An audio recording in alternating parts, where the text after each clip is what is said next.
All right. Welcome back to the Dent podcast. This is episode number 8, 9, 10. We are really further into these episodes now.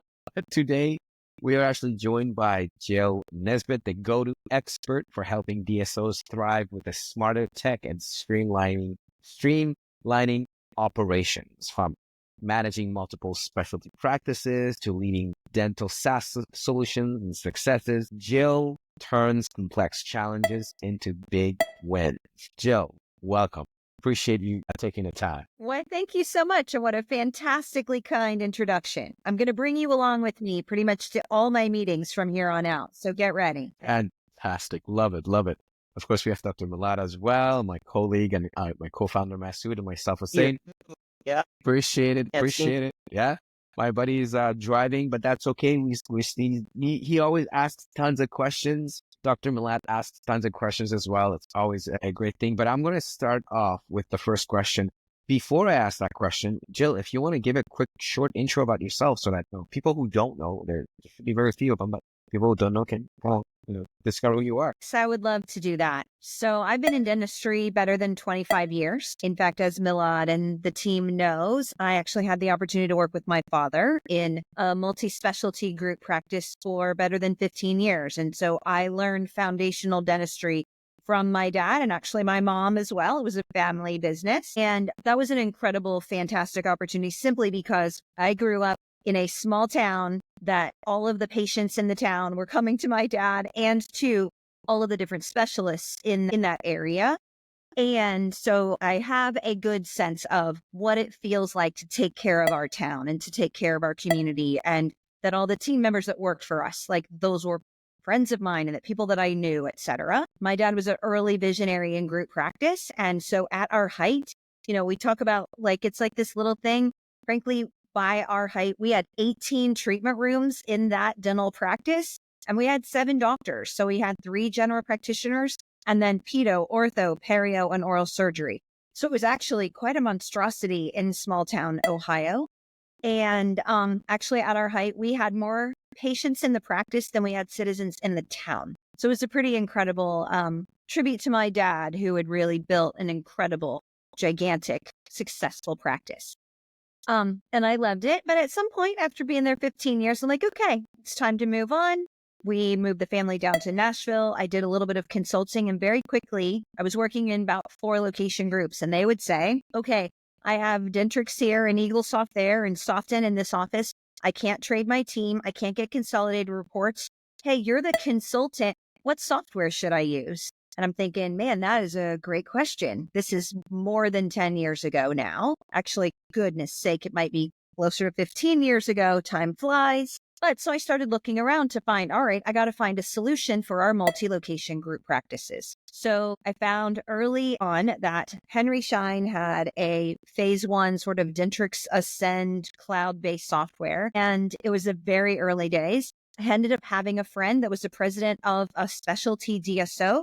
He was looking to hire an integrations person, and they were an early adopter of that software. I ended up taking a role working with him specifically so I could learn, what does it really look like to use cloud-based software in a multi-location environment? I think at the time they maybe had 10 to 15 locations. It was not monstrously big, but my job was to actually help, how do we get outcomes out of this software? Anyway, so I worked for him for a couple of years, and it was early stage cloud-based. It was bumpy and it was ugly, but it was so much better than the Google shared spreadsheets and Google documents that I'd been creating for my other clients. And I'm like, all right, this is what we're going to do. So I went back and I was going to then go and return back to my consulting. So I go back to the Henry Schein team and let them know. And they're like, oh my gosh, no, we want to create a role for you at Henry Schein. We want you to do for all of the Ascend clients what you've been doing specifically for this one. Turns out that was their largest customer. So I took a role at Henry Schein. It was a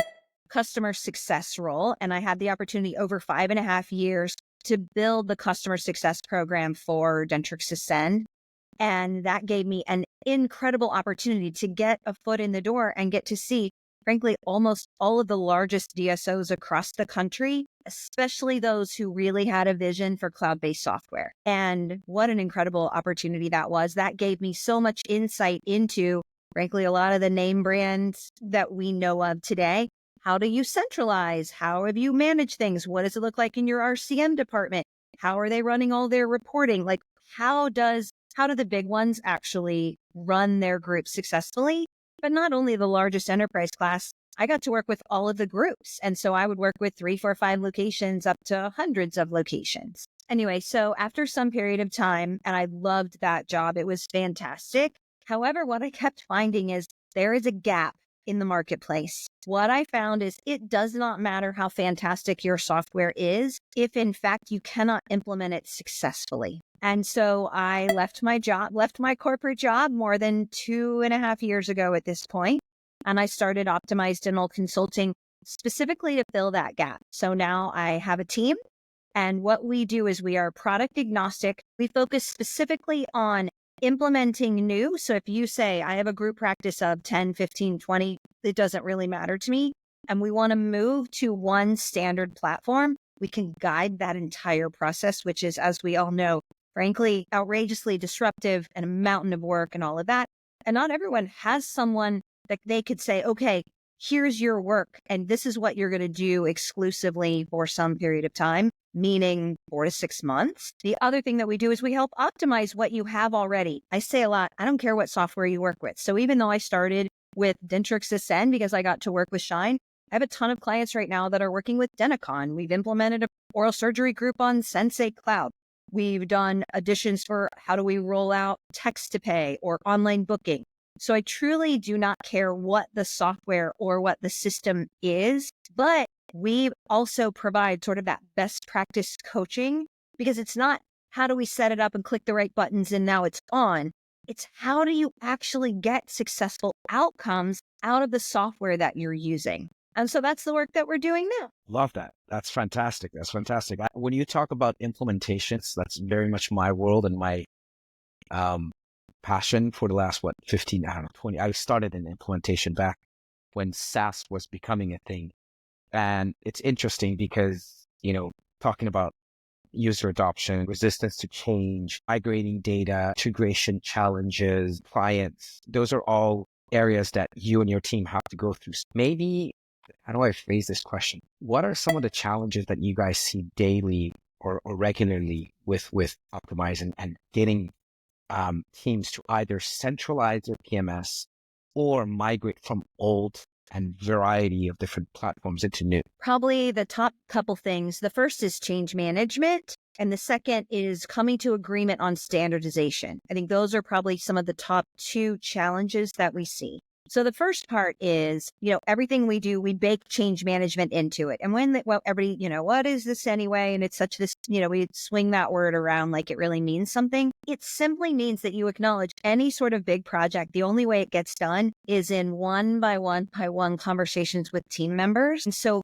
thinking about what is being communicated, what is the messaging, and who is it being communicated to, and then having that have enough structure so that it becomes rinse and repeat. And we don't skip communicating that to doctor number 7 in a group of 12, etc. So the change management piece is really critical because that's actually so important that the practice and the group understand, why are we doing this? And so one of the things I've found to be really valuable, we start out and we talk about, why are we doing this in the first place? And that actually doesn't have anything to do with the individual software we've selected. Why are we going to change our practice management solution? Why are we going to implement text to pay? We want to start at the beginning. And those reasons might be, hey, we look around and we realize we know what the benchmarks are and we're not hitting them. Or we realize just our numbers aren't good. Maybe our AR isn't good. Maybe it's something as basic when we're thinking about practice management solutions. Maybe we don't trust our numbers. We know we have 10 different practices. And when we try and look at our numbers, we know that we can't trust that we're looking at the same net production number for every office. If you can't trust your numbers, how are you going to make good business decisions? Starting just with the reasons, why are we doing this in the first place? And then that becomes part of the messaging. So the people, before you even say, well, and we picked X specific software as the solution, people just need to understand and sort of buy in. Why are we doing this in the first place? And then making that measurable, because otherwise, how are you going to know if it worked? So that's one massive piece. Does that resonate with you from what you've seen as well? Definitely, definitely, absolutely. You do got to make it make sense. It kind of goes towards my Dr. Miller. If you've got questions, but I got one more question I want to ask, and that is about if you could explain some strategies that generally work best for like dental offices or dental teams to embrace new technologies and embrace new systems, and maybe even beyond that, embrace new standardizations, like standards within their group. What strategies do you generally use? Because I know about the tech side, but the dental side, it's brand new to me. So maybe we could jump there. So I think you're cutting out just a touch, but let me see if I caught your question well, right? So what you're asking is, what are the strategies that we have seen work successfully with dental group practices, specifically to achieve change management communications and also to standardize operations? You Did got I it. get it right? I got the Yes, you got question. it. Now let's talk about the answer, right? If I get the question right. So on the change management communications, honestly, it's as straightforward as we create a deck. We have a really nice, deck that I already have ready, but then depending on the group practice and what their reasons why are, then we customize that to the practice. Frankly, or not to the practice, I'm sorry, to the organization, because it should be pretty much the same story. However, I think the other part that's really critical, if the executives are making a decision, let's say it's a 7-location group and the executive team says, we don't trust our numbers and we need to standardize, into one platform. Well, they might care about the reporting or some efficiency at, they want to make changes at the global level and not spend all the time. Frankly, those are not a win for my doctors. Those are not a win for my office managers. So in that deck, I focus on what are the specific benefits to my doctor and to my office managers. And I make sure that those resonate to those team members. So I think that's the part of it, is customizing the content to address the right target market. And then we put that as part of the project plan so that, a few months before we go live, we're meeting with every single doctor and team to go through that deck and to talk through, here's the reason that the organization made this decision. This is the success metrics. So we know it's going to be successful. Here's the training plan. Here's the timeline. And then we want to have a conversation. What do you think? Does this sound good to you? What are your concerns? What do you think we should be considering that we haven't really thought about yet? And then that way we can have that back and forth conversation. So that is huge, in my opinion, and what I've seen work really well on the change management side. When you dig more on the standardization piece, frankly, I have to have the right decision makers in the room. So one of the things that, it seems crazy, but people are like, no, I have to have my whitening code say opalescence whitening toothpaste. And then in another office, they're like, well, we don't use opalescence. We use, whatever. We like whatever brand, right? So just simply getting the right friends around the table to say, when you're doing standardization, less is more, because the more consistent your procedure codes are, that gets back to your reporting. If I have 7 different kinds of electric toothbrushes and we use 7 different kinds of codes, how are you going to help manage the supply cost when you're trying to figure out how many electric toothbrushes did we even sell last year? So having someone on our team that can really guide that conversation and help people to understand, what we can do? We can make one procedure code that says electric toothbrush or whitening, package or whatever it is.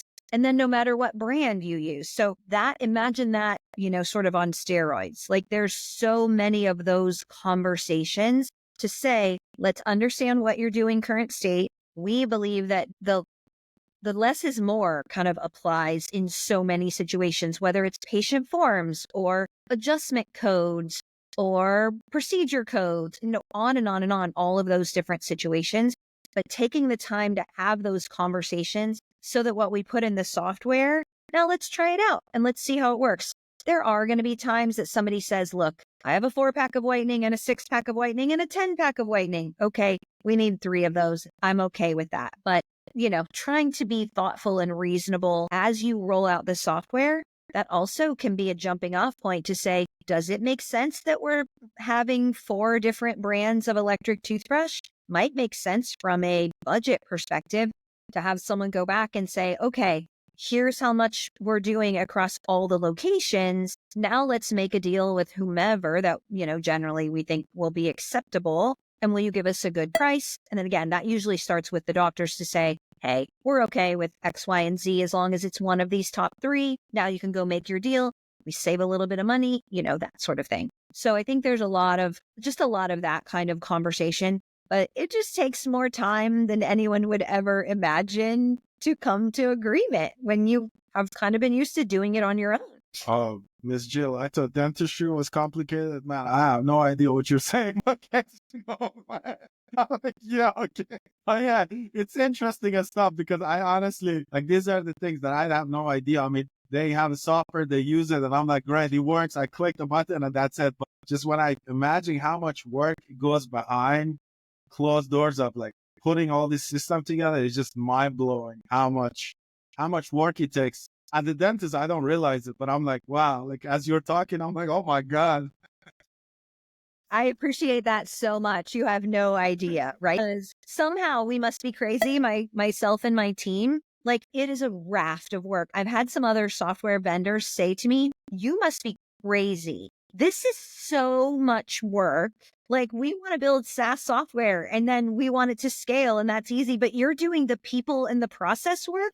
That is like the heavy lifting, and he's there, right? But what we love about this is we're not sort of the standard, like regular operational consultants that every single month you have to pay us and whatever. We come in specifically for this project. We know and we deliver. And so we really get to see, like, we start out and it's got a clean slate and everybody's like, oh my gosh, I have no idea. And we guide all the way through. And then we get to, like, people like, I made my treatment plan and everything works. This is so awesome. Or look, I got my first patient that's scheduled online. Look, thank you so much. This is like, it is so meaningful to be part of something. Rewarding. Yeah. Actually, like, and we see it, like, since we do implementation, we actually get it done. Like some forms of consulting, people are like, we recommend that you do X, Y, Z, and then you have to go do it.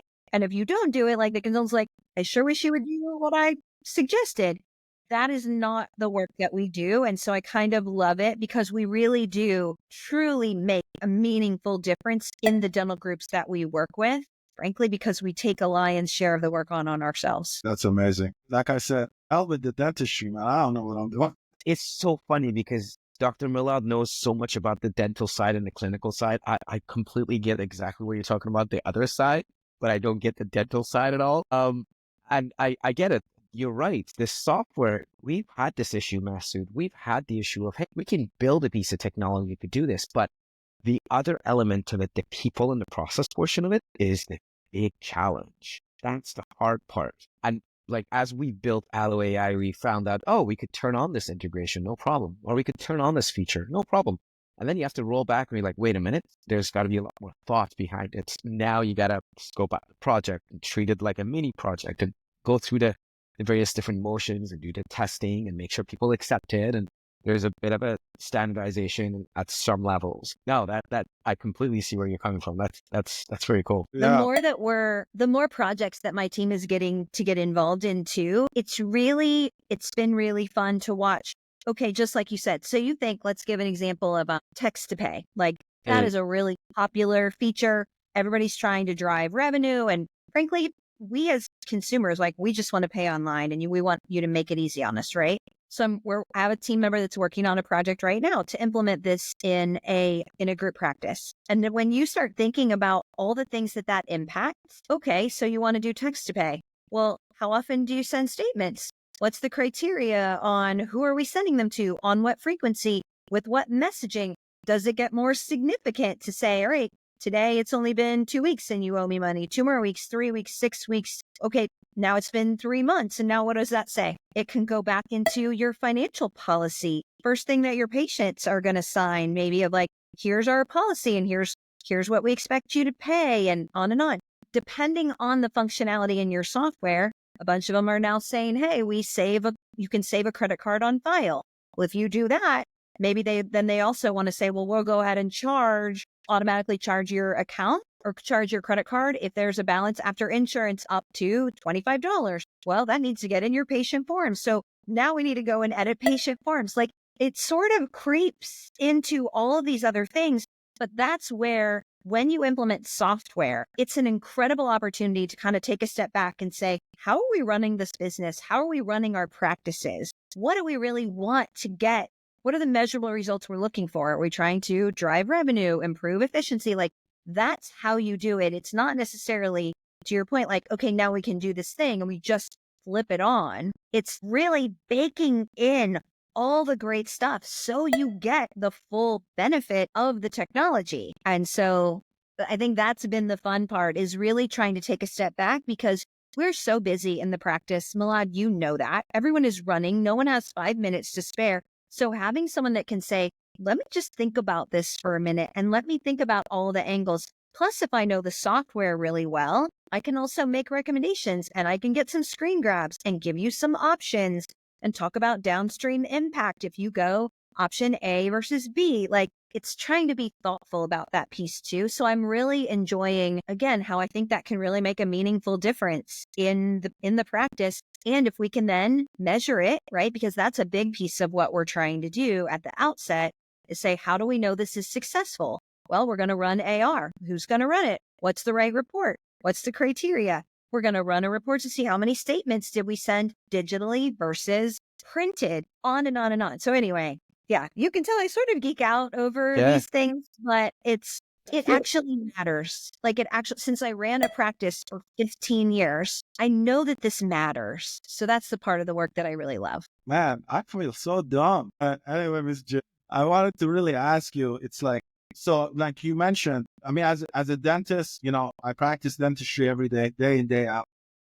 As somebody that, I'm a manager, clinical director, we all care about the revenue, is what we're spending. Are we getting back what we're spending, like the ROI that. So the question I have for you is, when you're implementing these new services and all of that into the DSO, how do you go about measuring like what the ROI is? How do you guys measure if what you implement is successful in that market, or if it's not? Because you put something in, it may work, it may not work. So how do you guys keep up with that to see if what you guys implement is essentially working? And if it's not, when do you say, okay, this is not working? Excellent question. So, because technology is not cheap, right? We don't want to just spend money and not know if it's even giving us any sort of benefit. So the way that I think about this is actually, well before I even pick a specific software solution, I start back kind of the same way with the change management. What are we doing this for in the first place? If I'm already hitting benchmark on all my collections in AR, do I need anything new? Maybe I do, maybe I don't. But I look to see what are the KPIs I want to drive. And then that's what I'm measuring. So in this example, for this group, we're looking at what are the over 90 day AR. And if it's, in one of these offices, it was like 50% was over 90 days. Well, hopefully it's closer to 5% or, 2%, 10% maybe, if it's a little rough, but like, it's way too much. We're taking way too long to collect money when it's over 50% is over 90 days, right? So that would be one of the measures that I would keep an eye on to see, are we seeing that over 90 days start to go down? Are we seeing total aging come down? So that can be, then we've selected a solution, we're doing all this work. What are the reports? But I think, and then I also try and get more creative than rather not just having one, but again, okay, maybe are we making sure that we're sending the statements? Are those getting done? And how many are getting sent one way or another? There was another report that actually came up with, I can't think of it right now. But even some things are like, okay, have we actually created clinical notes? One of the things that we do when we're standardizing a practice management solution is I want to know, is every office that goes live, was it successful? So then the question is, well, how do you define a successful go live for software? To me, that doesn't have anything to do with, do we use the new software to schedule something, et cetera? What we know is, what are the major things we're trying to accomplish? We want to create clinical notes, right? That's how we know we've maybe completed our work on the clinical side. We want to process claims successfully. We want to make sure we get the patient's email and phone number, because that's how all the communications happen. I want to collect a copay. So I find the right report in each software that's going to tell me some of those numbers. And then that's what we hold up after go live.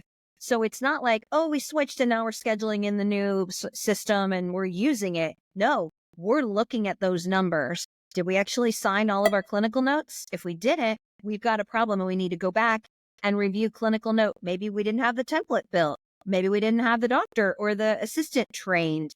What happened in that workflow, right? So then we actually know, not necessarily was it pass fail, but maybe we need to go back and review training, or maybe we need to adjust the clinical note template because we made it so detailed. People are like, I am out of energy to finish all of the detail that you put into this darn thing. So that's the way that I'm thinking about it. One other trick of the trade, and I learned this from a friend of mine who he's a CTO of a 150 location group, and they implemented imaging AI. And what they did was they said, we know some offices, they're not going to use it. You want to drive your ROI? Don't keep paying for offices that refuse to use your technology. You have the data and you can tell some are embracing it and some are not. Well, then don't just treat everyone exactly the same. Only use the technology in the places that they are willing to use it. And then if they're not, it's okay. Some things are okay. If you're switching to a practice management software, and we're trying to do that across the board, some things, and again, that's why you want to start with change management, because at the end of the day, you're going to need your doctors to be on board that we are doing this. We can't leave you on one server-based system and have all the other locations move to the cloud, for example. But you can, in fact, be thoughtful about, okay, if it's something specific like an imaging AI product and some doctors aren't going to use it, now you can show them the success metrics of the offices that are using it. And then they can say, and they can talk to the doctors that are using it. And then that helps them come along, because it's also not realistic to think that everybody moves through that change curve at the same pace. Ms. Jill, one more thing. You talk about KPI. I know you're teaching a KPI class in February in Florida, right? So I thank you very much for letting me bring that up. That was very nice of you. So Dee Fisher and I are collaborating on a technology workshop. It's called the Tech-Driven Success Workshop. And she does operational consulting, and she is a master at, what are the KPIs and operationally, how do you want to run the practice and build leadership and all these great things. And then my piece of the puzzle is really digging into what can you automate? What can you actually how do you really use your software to gain efficiencies and drive revenue? But also, how do you really set it up? Because I don't care what software you use. So I want to go through kind of all the tricks of the trade of how do you understand about setting up your software successfully? And then we're going to wrap it up with some change management so that no matter what you pick, maybe it's building out some operational excellence with a leadership team from what Dee is going to coach on, or more around some of the new KPIs that I know she's working on, which then I'm saying, okay, Dee, you tell me what numbers you're managing from a KPI perspective that you feel are important. And then I'm digging in the software. How do I get those numbers? How do I make them trustworthy? What does it look to pull them across multi-locations? So yeah, we're doing that actually Friday, February 7th in Atlanta. And it's a one-day workshop. And I'd love to, if there's show notes or something like that, maybe I can put a link so that people can learn more about it, and would love to have them. Yes. Well, Sam, ask questions. I know you wanted to ask questions. I did actually, to kind of go back into your previous point. I love the fact that you were talking about software implementation in a, I don't know how to explain it, but it's in a change management concept of, it's traditional software implementation is like, great, we implemented it, we're done. But you go obviously the right way of saying, here's us implementing the software. Here's the KPIs to say, this is what you were doing before, and look at how you are today after implementing the software, to actually be able to present something to the client that says, look, you're this much more efficient.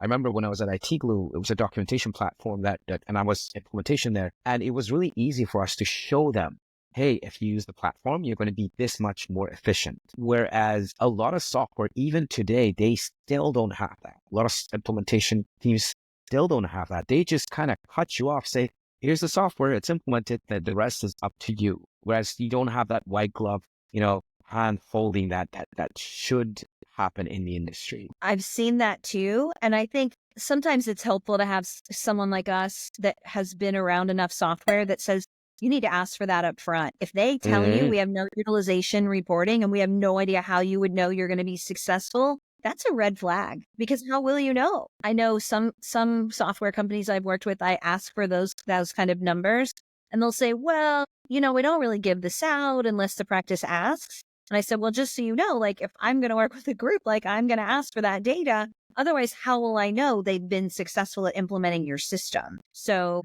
yeah, I think you're right to kind of call out that if you're not seeing the way you're going to measure success, that's not available to you, then you have to look for other angles. And I don't know, sometimes you can get it through an analytics platform, depending on what you're finding. But I mean, we're getting past the days of like, well, I'm going to create a fake procedure code and I'm going to tell everybody, like, mark it on your own, honor code that you actually took the perio chart today. Like, that's just not good data when you have to say, yeah, I did that. We're going to have to get better. And I think a lot of the systems are actually getting better because people do want to make data-driven decisions. Right.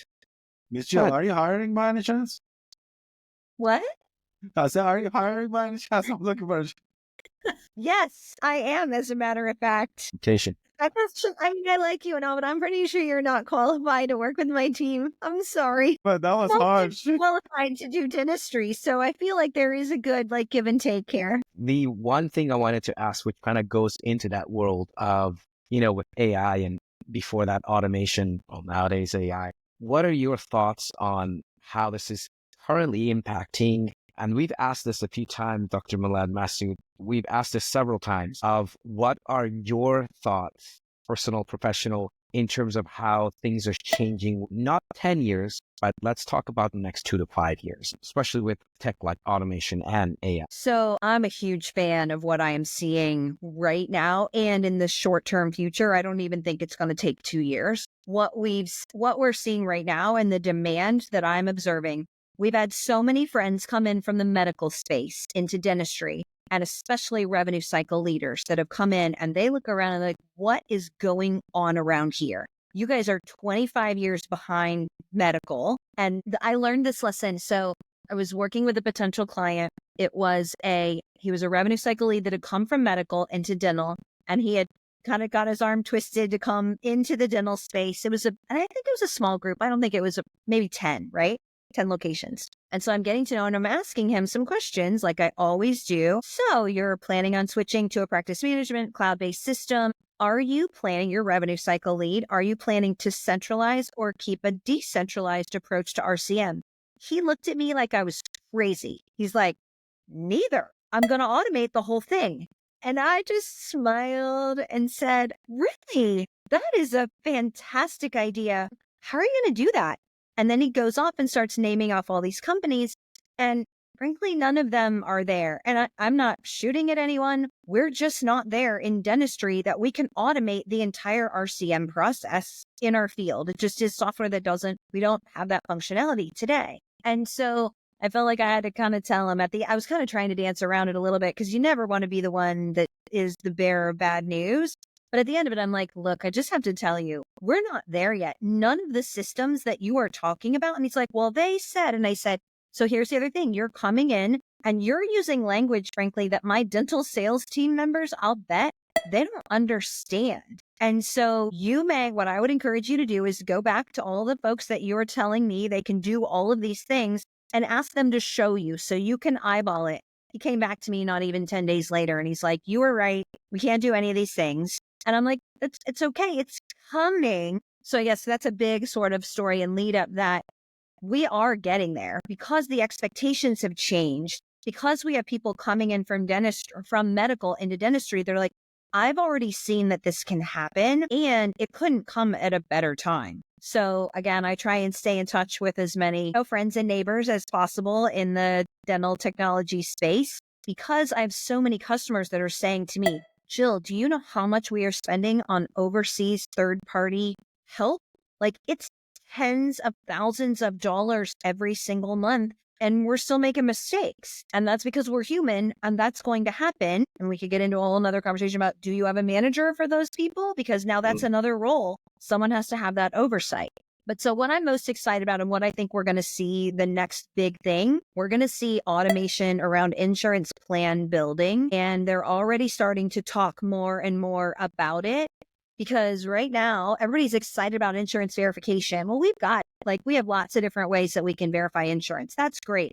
But what takes me forever is now I have to turn around and give that to Susie. And Susie's got 5 to 7 pages of every percentage breakdown and all the frequencies and all the information. And she's got to now spend 15, 20 minutes? If she could get it done in 15 minutes, that's honestly fast for every single plan. And now we know how many plans there are. And now you imagine these crazy workbook plans. I mean, it's dozens and dozens and dozens of these. And then she gets interrupted or the phone rings or whatever happens. So the fact that we're going to be able to have the entire software system get the information, then create a plan, all of the details of the coverage table and the frequency and all the ticky-tacky little things that our insurance carriers keep coming up with, so that this is an exception and that's an exception and here's an exception we've never even heard of. When that can get automated, my goodness sake, we're going to save hours and hours and hours. And we're not just going to save the time, it's going to be accurate because we didn't have to touch it. So then that's going to make it even better. Right now, what I'm seeing, even in the very best insurance auto posting situations, 70%, because we still can't get that right. There's always something that gets missed. Oh, wait, there was a deductible. Oh, wait, that was a specialty fee schedule. Oh, wait, there's always something throwing it off. So by automating the insurance plan build and getting it right on the front end, I think we're going to drive up the success of insurance auto posting. So those to me are things that and side note, nobody wants that job. It's hard to find great team members. People, I think like me, that want to work in dentistry, we want to do meaningful work. We want to talk to the patients. We want to talk about dentistry. When Milad, you find a patient that really could meaningfully use your help. They can't eat. They don't smile. They cover their face every time they laugh. All those things. And they can't afford it. And all the challenges that come along. We want to help that person. That's what we want. That's the work we want to do. We don't want to be sitting in the back closet typing out 17%, 45%. We don't want that work. It's not fun and meaningful. So the more of that I think we can automate, now we can repurpose our teams to really do the meaningful work with our people. Yeah, that's amazing. I was just in the office today, and I was seeing the staff having to pick up the phone and call the insurance and verify each insurance individually. And I was just walking by and listening to the lady. I'm like, she has to do this every time? I'm like, hell no, I'm staying in the back. Yeah. It's insane how much time. All I hear in my office, agent. No, it's terrible. It's absolutely terrible. Yeah, insane how we need so much efficiency in dentistry. I mean, I see it on day to day, and initially when I talked to Masood and Hossein about the Allo AI, and I just saw what they were doing with that product, it just fascinated me how efficient you can get an office. Because I walked in Monday morning into my office, and voicemail was packed, patients complaining about, oh, my calls are not getting returned. So just seeing what they were doing with Allo AI was just amazing, and that's just fascinating. You want to join this guy. But the one thing that I do want to talk about, and this doesn't have anything to do with the software or anything like that, but I texted Miss Jill today, and I was like, thank you so much for everything. And me and Miss Jill meet in a Starbucks parking lot doing the drug deal, transferring her father's folder and all that. It was just one of those things. Miss Jill, I'm so fascinated by, I was really thinking about this dip as I was scanning your dad's stuff into the computer. I'm just so fascinated by, your dad was, like you said, he was practicing. He had all this passion for the dentistry and everything else that he did. But I was so fascinated by how much he was ahead of the time, And I was listening to the video you sent me kindly today, and I was like, man, he had 18 operating rooms, 7 doctors, and all of this. And I was so mind blown by he was ahead of the curve. I feel like everybody's going in that direction. Even now, it's everybody wants to have an endodontist or a surgeon, all of that. And just seeing how your father was so much ahead of everybody's time, that was so fascinating to me. I just want to let you know that I was mind blowing. Poof. But it's amazing. It was amazing that to see how much people even back then doing dentistry, some people were really ahead of their time, and their mind was thinking so far ahead, and that was very fascinating. So why do you think that your dad was that way? Why do you think he was so ahead of his time with That was my question. Yeah. Yeah.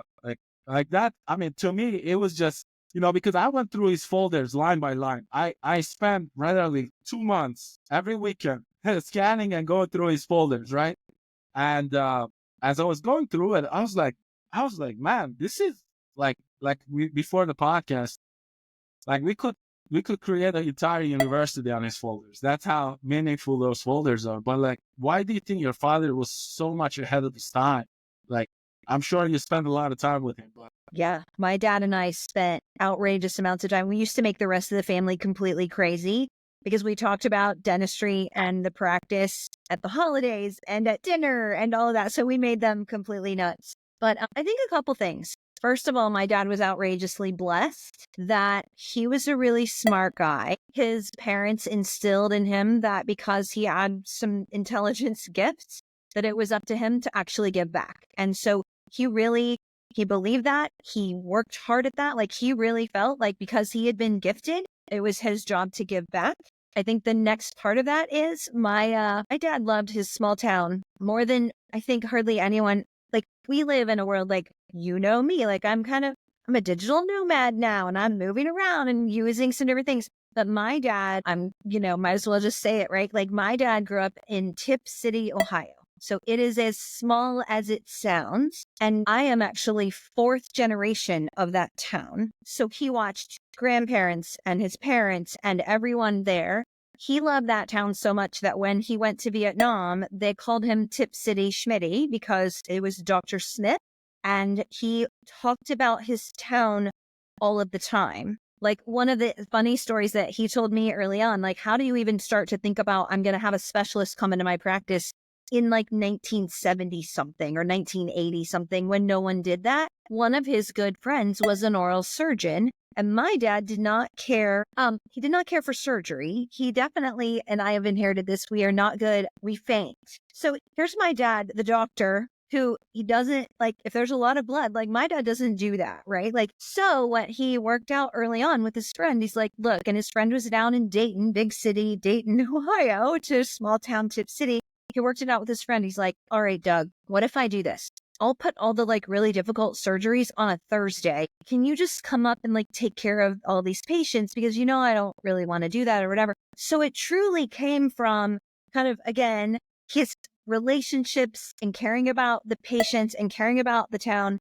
And I think he just saw dentistry as the way that he gave back and cared for his town and cared for his people. And so, quite honestly, like, I used to tease him, like, you're doing all this amazing stuff, but I'm watching every single thing. And he brought me in to learn and to do. And the opportunities that I have had to have an influence in the dental profession, when, to be quite frank, like, I faint at the sight of blood. Like, I'm not good at any of the clinical stuff at all, but I can meaningfully do the same thing that he can. I can meaningfully make a difference in the practice of dentistry, in how doctors enjoy their job, how the clinical staff can enjoy the work that they do with patients, how our office team don't have to stay until stupid o'clock at night getting their reports run at the end of a day, because I know how to build those out at the support center level, like all those things. But yeah, he was definitely ahead of his time. And I think just because he had such an outrageous heart to really care for his community. yeah, that's amazing, man. That's an amazing story. Like I said, I was going through and I was like, wow, man, that man was 50, 60 years ahead of his time, because everybody's running after that even now. So, well, at least now we know where you got your intelligence from, Miss Jill.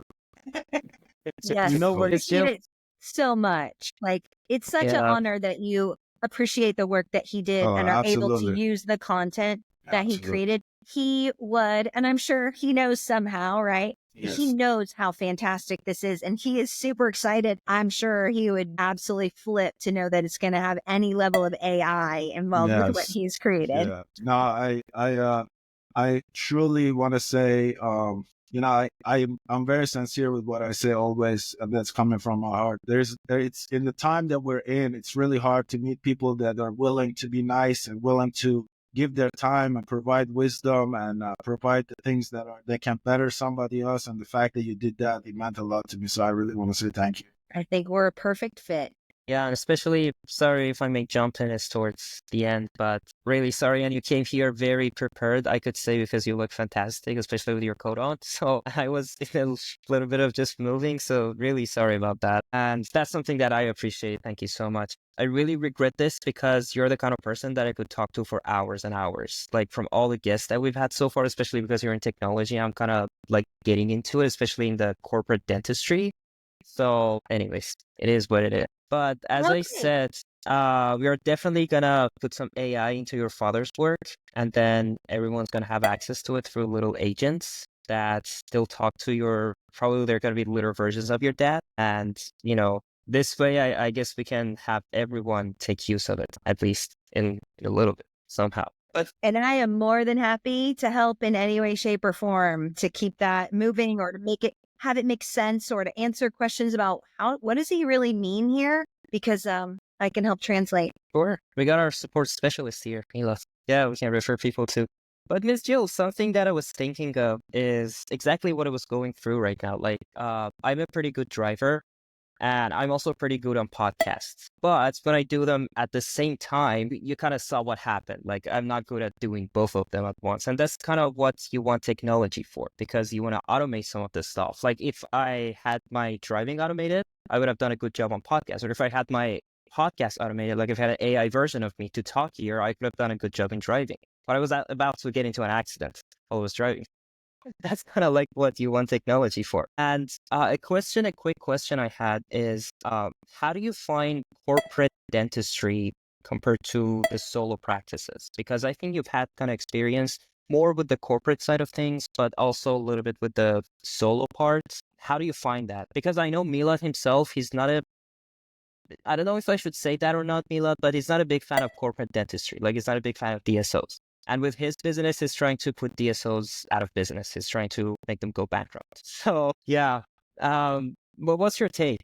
Like, which area do you think the dentistry should go at? Corporate side or giving dentists more authority and power? Miss Jill, I'm telling you right now, I'm editing this right now. He's smart. Probably smart. No, we're super honest here. Hey, listen, just I'm not say cutting whatever we're anything gonna out. do. This is freedom of speech, man. Welcome to America. Say whatever.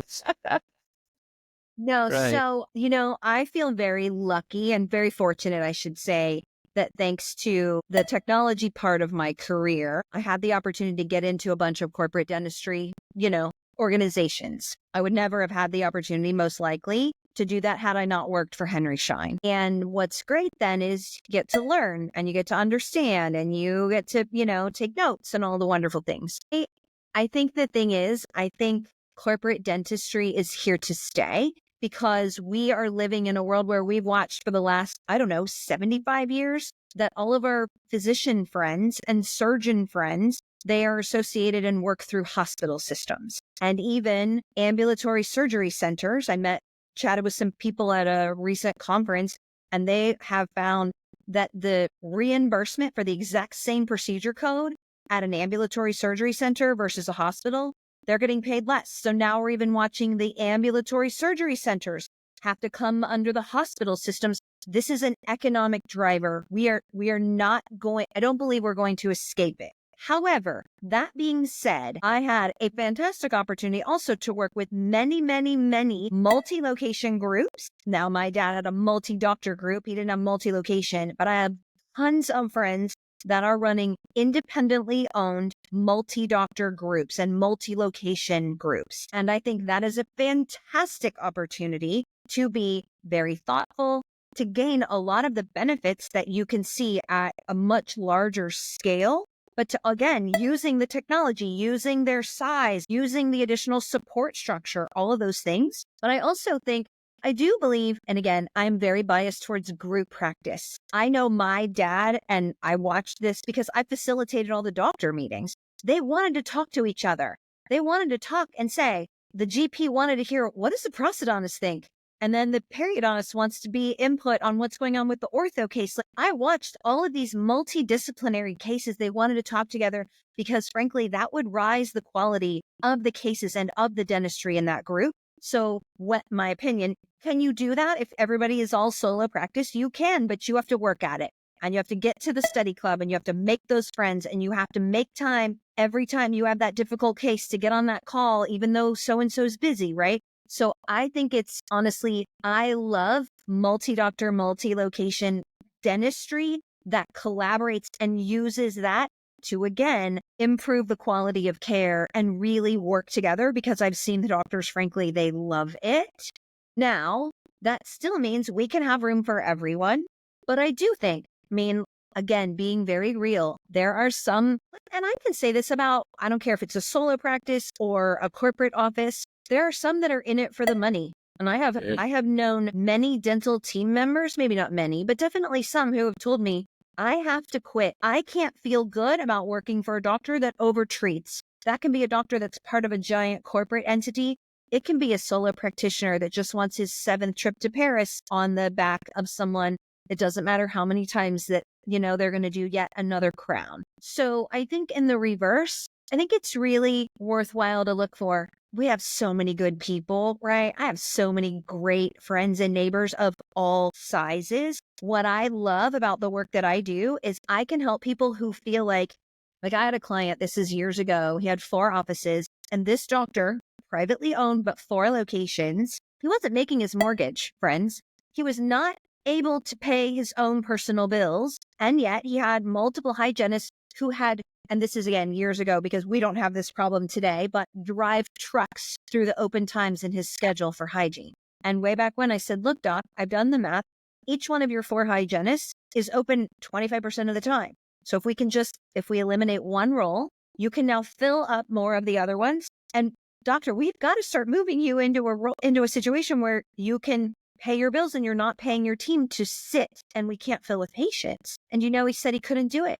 He said, I've known these hygienists forever. I just can't do it. And I'm thinking, oh, friends. So what I like about the work that we're doing now is I used to say, okay, we can help you to be more successful in the practice of dentistry.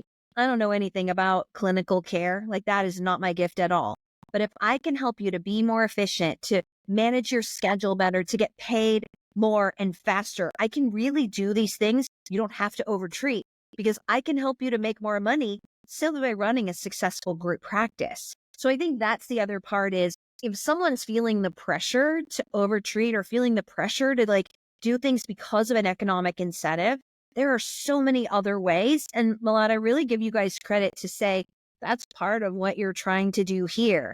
You want to be a resource so people can run successful practices and grow and thrive, not by doing that maybe in a way that just doesn't feel right, but by doing that in a way that is just, it's built on the idea of the abundance, theory. Yeah, for sure.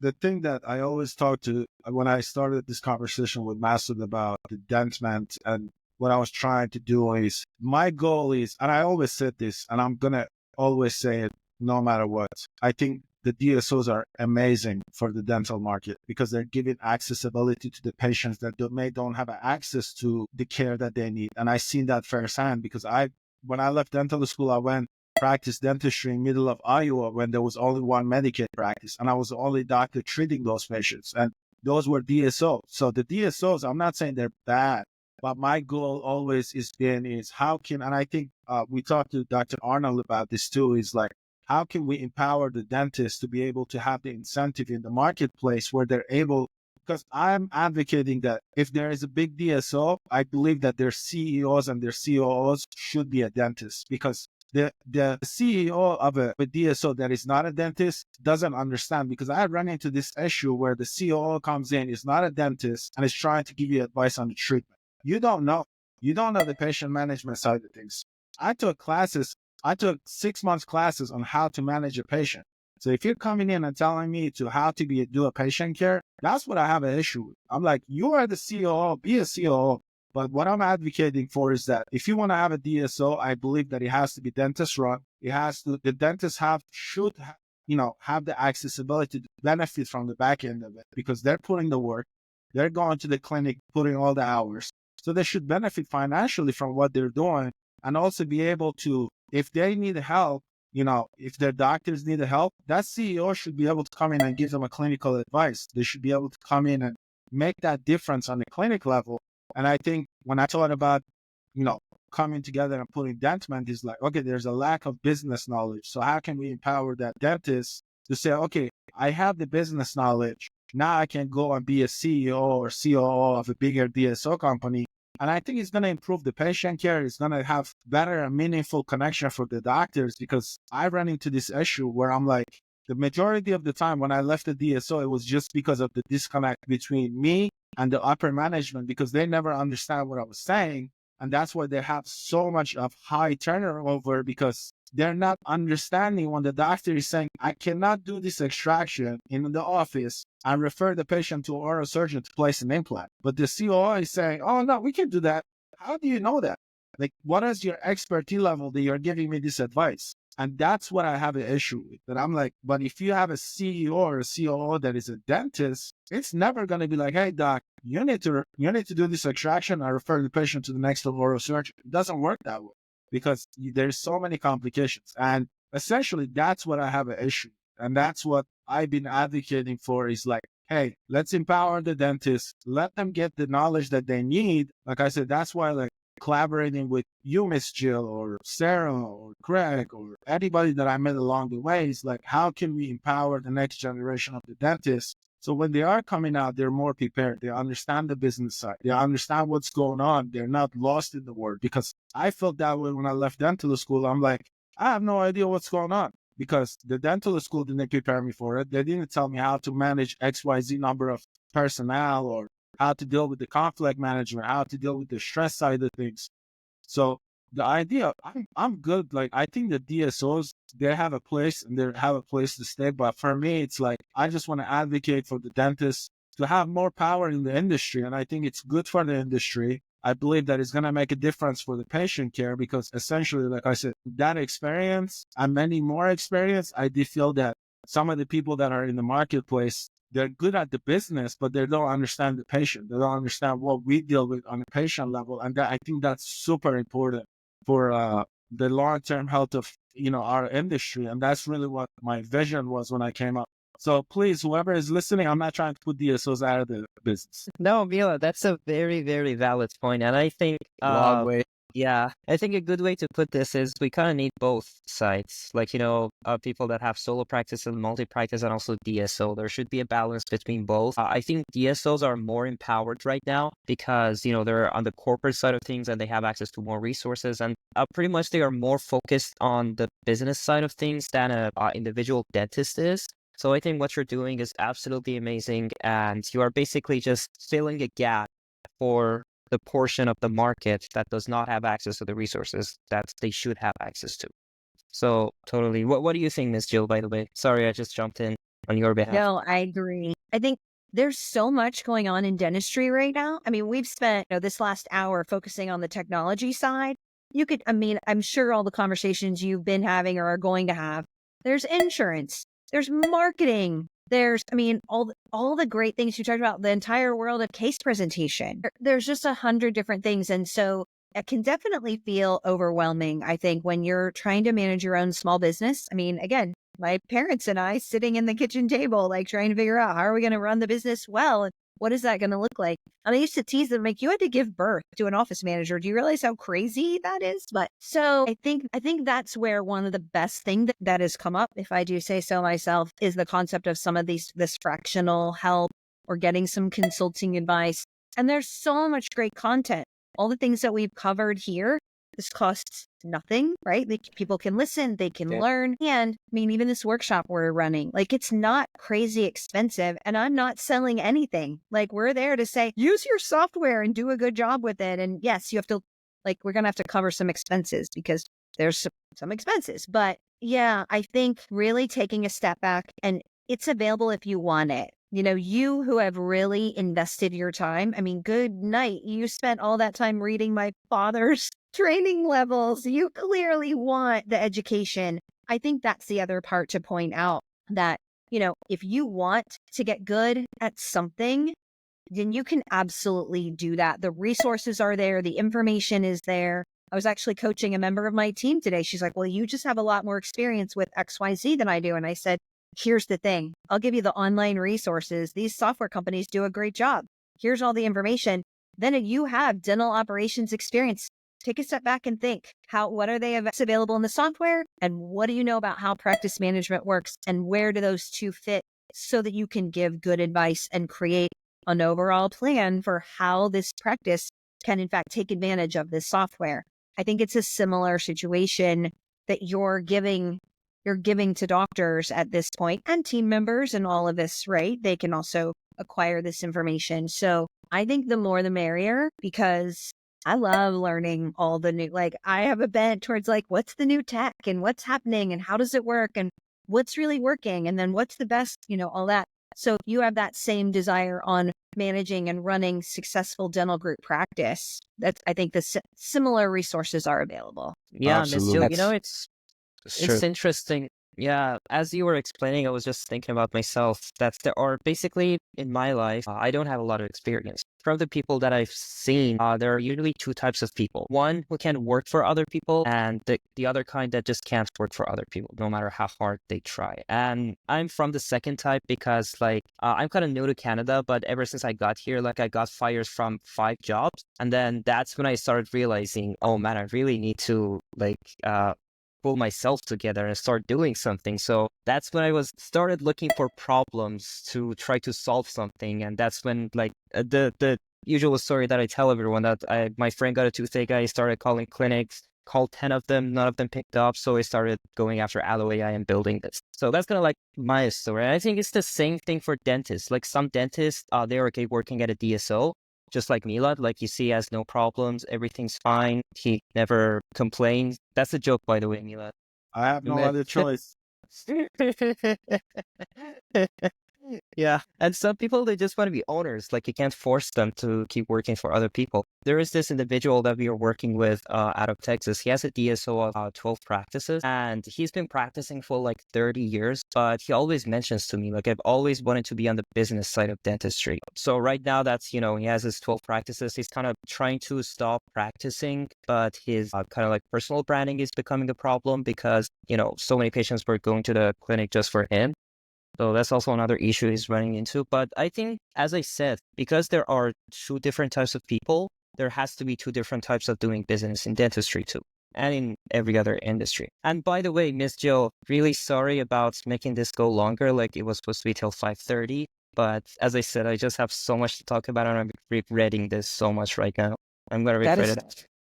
I'll bring Miss Jill back. I promise. I was going to say, I was going to say, Miss Jill, you mentioned, we talked a lot about tech, but you're right. Leadership is something we always talk about, and marketing. I would love to, Dr. Milad, please get Miss Jill on another session if we can. We can talk about the leadership portion, the people portion, and we'll talk about the marketing side. I think that'll be at least another 2-3 hours. Miss Jill fee is $5,000 an hour. I think we'll negotiating for me. I think that's fantastic. It's not bad. We'll talk numbers. We'll talk numbers. No, this has been so much fun. I know we went a little over, and I've enjoyed it very much, especially because we've also gone a little bit back and forth with, chatting about a little bit about my dad, which again, if you're going to talk about that, you had me at hello. So, no, I've really enjoyed it, and I'm such a huge fan of what you're doing and very, very excited and encouraged to still get to be a part of that in lots of different ways. Yeah. Thank you so much, Miss Jill. Thank you so much, Miss Jill. I know Masood Face is telling me, please don't let her go, but I am going to let her go, Masood. Yeah, exactly. Just one small, sorry, Mila, just one small thing. Just a quick favor. He can't help himself. Yeah. So Miss Jill, you've been in this industry for a long time, especially on the technology side. We are on the technology side. We've built something. It's working. It's good. We're going to make it even better day by day. What was one thing, well, not our, but what is one thing we have to watch out for? And something kind of like an advice that you would have for us. I'll give you one in particular. It is really easy when you're a tech founder to get so focused on your product. You've created this. You love it. You know it. It's your baby. It's so fantastic. And you forget that you actually have team members that need to use this. So I think the biggest key is really focus on your customer experience. Go to the practice, talk to the team, learn from them. What do they like? How are they using it? Hear their feedback, hear it objectively. And then when you talk about your software, you're not talking about your software, you're talking about your people. So I think that's the biggest, one of the things that I see. I have had the pleasure of I have almost all dental group practice or DSO like clients, but I have actually one client that is a tech vendor that we've built out or are building out like an onboarding, helping them build out their entire implementation and onboarding program, right? And that's been the one thing that he has said. This has kind of cracked me up. He's like, Jill, he's like, you know what? This is the founder. He says, you're the only one that'll tell me that my baby is ugly. And I'm like, I'm not saying the baby is ugly. I'm just saying, like, how is the user going to do this? What does my office manager do? What does my executive do? Who is using this? What is the workflow? When do you want them to come back? Like, if you can get all that past me, now you can actually drive real value and success with the product. So I think that would be the one thing I would really tell you is you cannot be focused on your customer too much as a product and tech founder. And it's just so easy to get wrapped up into, and here's the one other piece. This is the plus one side. When you're talking about your product, don't tell me what it's going to do. I don't want to hear about roadmap. Tell me today, because that's what my customers are doing today. You can be excited about roadmap, but you can't make that part of the pitch because I can't use roadmap today. And I don't know when that's going to come. You say it'll be next week, next month, 2 months, but then something happens or you get pulled. Maybe you've made an incredible sale to someone else and it's a 500 location DSO who says, I'll buy this, but you have to build XYZ. Now your roadmap pivots and what you thought was coming out in 90 days doesn't come out for 12 months. So I think those are a couple pieces that you just have to if you're fanatic, and that's the one thing because of my background, like I am a fanatic about my team, my assistant, my hygienist, my office team, my manager, and then all the way back up to my RCM, like how's my insurance lead supposed to work with this? So I think that would be my one piece of the puzzle when you think specific tech product leadership. Okay, cool. Well, Miss Jill, thank you so much. Before Hossein does the outro, I just want to let you know, thank you so much for all the support. I appreciate you greatly from the bottom of my heart. I'm just a child of an immigrant. I hope I make a little bit of as much as difference like you do every day. And I truly appreciate you. And now I'll let the Hossein do the outro. And I say my appreciations too. Yeah, of course. Yeah. Ms. Jill, well, thank you so much. This was amazing. I hope with everything you saw here, you'll come back again. I don't know if it was fun to you, if you're just being nice to us, or if it was actually fun. But I really hope to see you again. And this was very enlightening, especially the advice you gave me. I couldn't agree with that more, literally. It's so productive. And we've seen it over and over that people throw up when you are explaining the product from your side and when you're explaining it from the customer side. When you say customer said this and when I said this. So thank you so much for that. Yeah, Awesome. I've enjoyed it very much. I'm being very honest that this has been so fun. So no, I appreciate the invitation. Miss Jill is going to block me tonight. Appreciate it. And that is going to be a wrap for today's episode on Detman. Appreciate, again, huge thank you to Miss Jill Nesbitt. Appreciate your sharing your insights, the successful plan for implementation. That's my area, the critical role of that change management. A colleague who loves talking about change management talked about AI and automation and how that's changing, future of dentistry. We're going to remember that talking about, not taking your product roadmap in that context. And when you're talk about the now rather than what it could be or what it will be. And of course, if you want to dive deeper, February 7th, you mentioned in Atlanta. Is that correct? Yes. Little plug. There you go. Yeah. Make sure you join her for her workshop. And also, if you want, please connect with Jill directly on optimizedent.com. We'll put that in somewhere. And that's basically it. Thank you very much. Keep innovating and leading the future of dentistry. Thanks, everyone, for joining. Thanks, Thank you. Sivan. Thank you, everybody. Thank you. Cheers. Thanks, Doctor. Cheers.